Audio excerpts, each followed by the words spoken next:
Rumpelstiltskin. There was once upon a time a poor miller who had a very beautiful daughter. Now it happened one day that he had an audience with the king, and in order to appear a person of some importance, he told him that he had a daughter who could spin straw into gold. "Now that's a talent worth having," said the king to the miller. "If your daughter is as clever as you say, bring her to my palace tomorrow, and I'll put her to the test." When the girl was brought to him, he led her into a room full of straw, gave her a spinning wheel and spindle, and said, "Now set to work and spin all night till early dawn, and if by that time you haven't spun the straw into gold, you shall die." Then he closed the door behind him and left her alone inside. So the poor miller's daughter sat down and didn't know what in the world she was to do.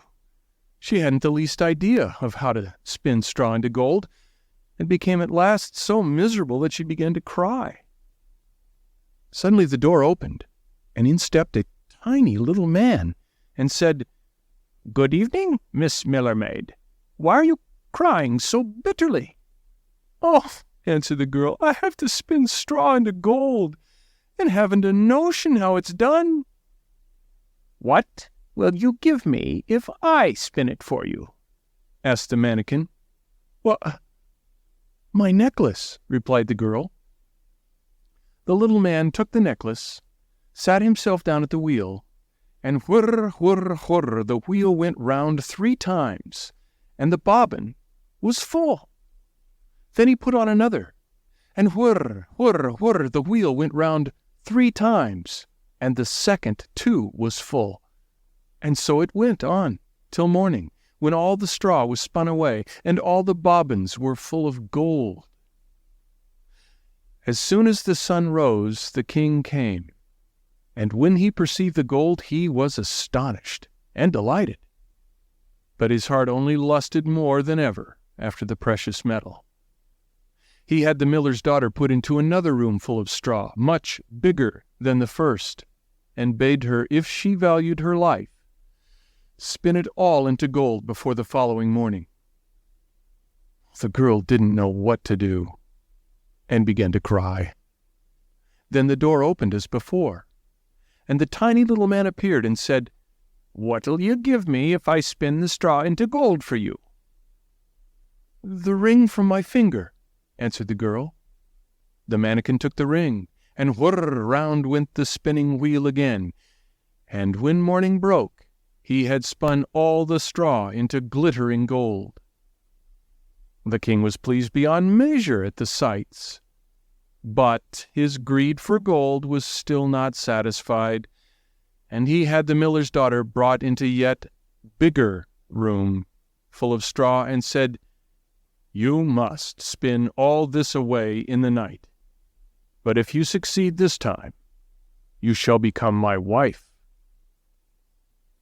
"She's only a miller's daughter, it's true," he thought, "but I couldn't find a richer wife if I were to search the whole world over." When the girl was alone, the little man appeared for the 3rd time and said, "What'll you give me if I spin the straw for you once again?" "I've nothing more to give," answered the girl. "Then promise me, when you are queen, to give me your first child." "Who knows what may not happen before that," thought the miller's daughter, and besides, she had no other way out of it. So she promised the Mannequin what he demanded. And he set to work once more, and spun the straw into gold.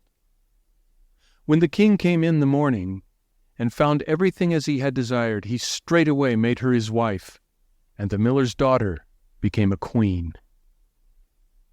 When a year had passed, a beautiful son was born to her, and she thought no more of the little man, till all of a sudden one day he stepped into her room and said, "Now, give me what you promised."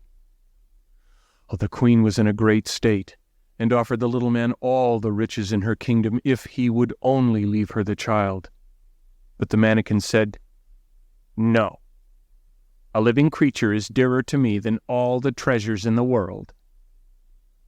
Oh, then the queen began to cry, and sobbed so bitterly that the little man was sorry for her and said, I'll give you 3 days to guess my name, and if you find it out in that time, you may keep your child. Well, then the queen pondered the whole night over all the names she had ever heard, and sent a messenger to scour the land and to pick up far and near any names he could come across. When the little man arrived on the following day, she began with Casper, Melchior, Belshazzar, and all the other names she knew in a string, but at each one the mannequin called out, "That's not my name." The next day she sent to inquire the names of all the people in the neighborhood, and had a long list of the most uncommon and extraordinary for the little man when he made his appearance. "Is your name perhaps Sheepshanks?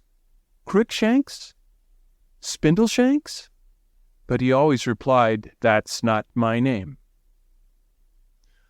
On the 3rd day the messenger returned and announced, "I have not been able to find any new names, but as I came upon a high hill round the corner of the wood, where the foxes and hares bid each other good night, I saw a little house, and in front of the house burned a fire, and round the fire sprang the most grotesque little man, hopping on one leg, and crying, 'Tomorrow I brew, today I bake, and then the child away I'll take, for little deems my royal dame that Rumpelstiltskin is my name.'" You can imagine the queen's delight at hearing the name. And when the little man stepped in shortly afterward and asked, "Now, my lady queen, what's my name?" she asked first, "Is your name Conrad?" "No." "Is your name Harry?" "No." "Is your name perhaps Rumpelstiltskin?" "Some demon has told you that! Some demon has told you that!" screamed the little man, and in his rage drove his right foot so far into the ground that it sank in up to his waist. Then, in a passion, he seized the left foot with both hands and tore himself in two. End of Rumpelstiltskin, literally.